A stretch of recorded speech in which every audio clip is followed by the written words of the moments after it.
Hello officers, welcome to our YouTube channel NSC online class. आज हम लोग banking awareness का क्लास करने वाले हैं और आज का जो टॉपिक होगा वो होगा टाइप्स ऑफ इन्फ्लेशन। तो लास्ट तक इस वीडियो में बने रहिए और जितने भी टाइप ऑफ इन्फ्लेशंस होते हैं आज हम लोग वो पढ़ने वाले हैं। चलिए शुरू करते हैं।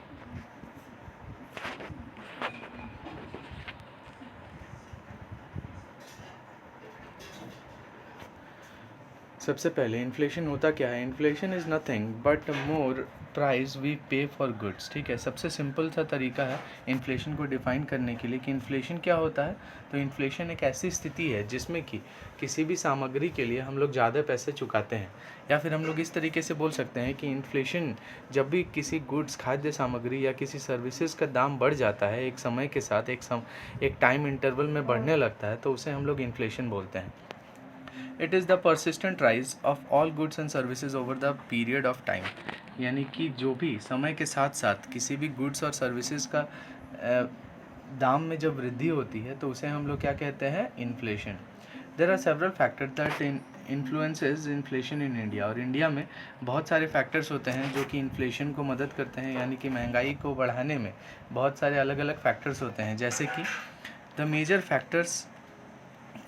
Factors to be taken into account is population. सबसे पहले तो पॉपुलेशन, यानी किसी भी सामग्री का अगर डिमांड बढ़ जाएगा तो ऑब्वियसली क्या होगा कि उसका जो है दाम भी बढ़ने लगेगा। अनबैलेंस्ड इकोनॉमिक ग्रोथ, यानी कि हमारे देश का अगर इकोनॉमिक ग्रोथ अच्छा नहीं हो रहा है तो किसी भी सामान का दाम बढ़ सकता है, क्योंकि इनकम जो है वो कम होगी और डिमांड बढ़ने लगेगी। Demand for more money and increase tax. किसी भी चीज़ का अगर डिमांड है वो अगर बढ़ने लगता है तब भी जो है demand for more money, sorry, यानी कि अगर ज़्यादा से ज़्यादा लोगों को पैसे की ज़रूरत पड़ने लगी तब भी जो है क्या हो जाएगा कि किसी न वस्तुओं के दाम बढ़ने लगेंगे, यानी इंक्रीज टैक्सेस। और अगर टैक्सेस बढ़ते हैं तब भी जो भी प्रोडक्ट्स हैं उनके दाम बढ़ने लगेंगे। The rate of inflation is measured on the basis of indices which are two kinds, wholesale price index and consumer price index। तो बोला जा रहा है कि जो रेट ऑफ इन्फ्लेशन है वो दो तरीके से हमारे देश में जो है मेजर किए जाते हैं, यानी कि मापे जाते हैं। एक है होलसेल प्राइस इंडेक्स के ज़रिए और दूसरा है कंज्यूमर प्राइस इंडेक्स के ज़रिए। ठीक है, यहाँ तक समझ में आया होगा। चलिए हम अब आते हैं टाइप्स ऑफ इन्फ्लेशन में। सबसे पहला जो टाइप होता है वो होता है डिमांड पुल इन्फ्लेशन।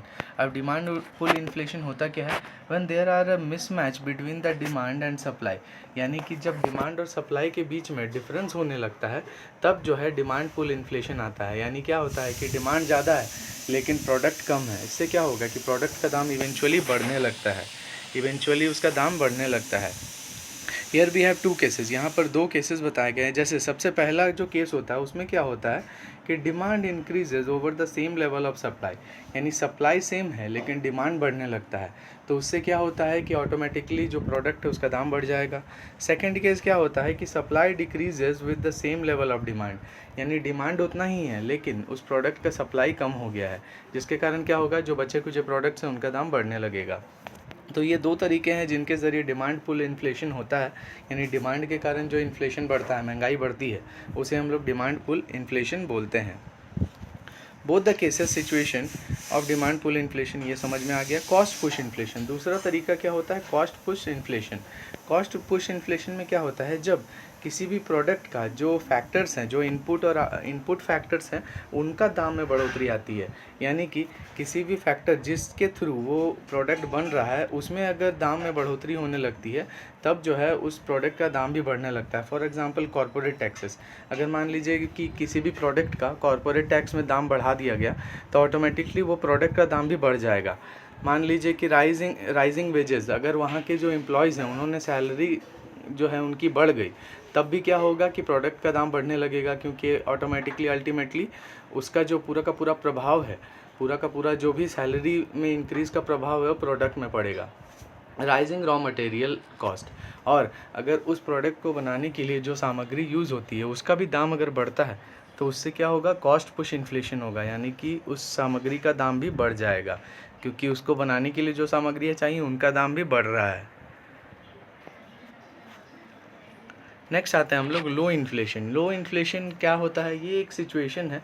लो इन्फ्लेशन में क्या होता है, जब एक लंबे समय के लिए जो इन्फ्लेशन का रेट होता है वो सिंगल डिजिट में जाता है, तब हम लोग उसको क्या बोलते हैं, लो इन्फ्लेशन या क्रीपिंग इन्फ्लेशन। जैसे यहाँ एग्जांपल भी दिया गया है कि मान लीजिए कि इन्फ्लेशन का जो दर है वो 3% से नीचे है, ठीक है, 3% से नीचे है, यानी कि अगर इस साल किसी भी प्रोडक्ट का दाम 100 रुपये है तो नेक्स्ट ईयर वो 103 रुपये हो जाएगा, 103 रुपये से कम रहेगा। तो उस केस में उसे क्या बोलते हैं हम लोग, लो इन्फ्लेशन या क्रीपिंग इन्फ्लेशन। नेक्स्ट है वॉकिंग या ट्रॉटिंग इन्फ्लेशन। वॉकिंग या ट्रॉटिंग इन्फ्लेशन में क्या होता है, जब किसी भी प्रोडक्ट का दाम मॉडरेट रूप से यानी धीमी गति से बढ़ता है, जैसे 3% से लेकर 10% के बीच में वो हो सकता है, तो उस केस में क्या बोलते हैं उसे, वॉकिंग या trotting inflation. This rate is warning signal for economy. और ये जो इस तरीके का अगर दर में वृद्धि होती है तो ये एक तरीके से हमारी इकोनॉमी के लिए एक वार्निंग सिग्नल है कि महंगाई आने वाली है, तो उसको कंट्रोल किया जाए।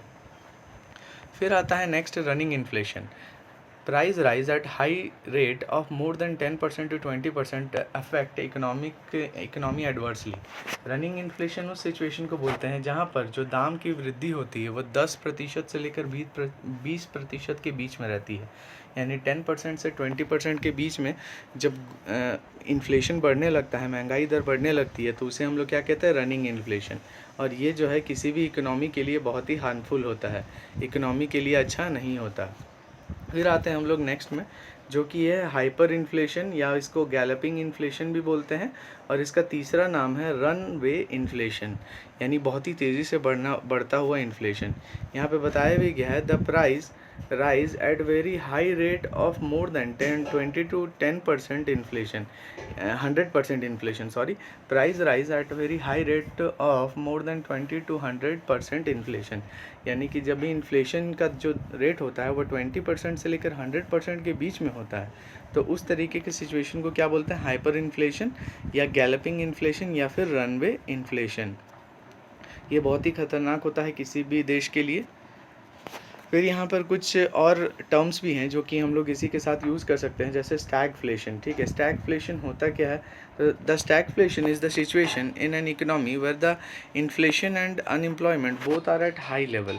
स्टैगफ्लेशन उस सिचुएशन को बोलते हैं जब इन्फ्लेशन भी बढ़ रहा हो और उसी के साथ साथ अनएम्प्लॉयमेंट भी बढ़ता जाए, यानी कि बेरोज़गारी भी बढ़ रही है और साथ ही साथ में जो महंगाई है वो भी बढ़ रही है, तो उस सिचुएशन को क्या बोलते हैं, stagflation. Stagflation occurs when economy isn't growing but prices are growing, यानी उस सिचुएशन को भी हम लोग बोल सकते हैं जब कि किसी इकोनॉमी में जो है इकोनॉमी तो बढ़ नहीं रहा लेकिन जो प्रोडक्ट्स का दाम है वो बढ़ रहा है। Stagflation is basically a combination of high inflation and low growth. और स्टैगफ्लेशन का दूसरा हम लोग डेफिनेशन ये भी बोल सकते हैं कि जब हाई इन्फ्लेशन रहे और ग्रोथ जो है वो लो रहे, उस केस को हम लोग क्या बोलते हैं, स्टैगफ्लेशन।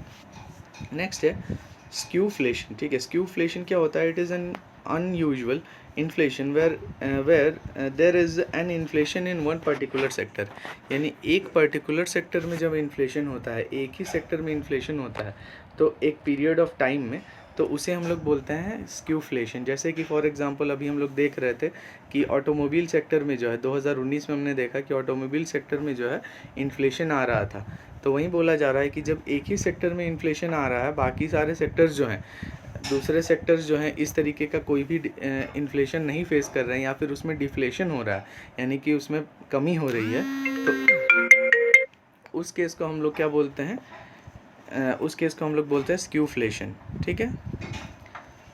आज का वीडियो हम लोग यहीं ख़त्म करते हैं। आपको अगर अच्छा लगा तो प्लीज़ लाइक ज़रूर कीजिएगा और इसी तरीके के वीडियोस के लिए बने रहिए NSE ऑनलाइन क्लासेस में। Thank you.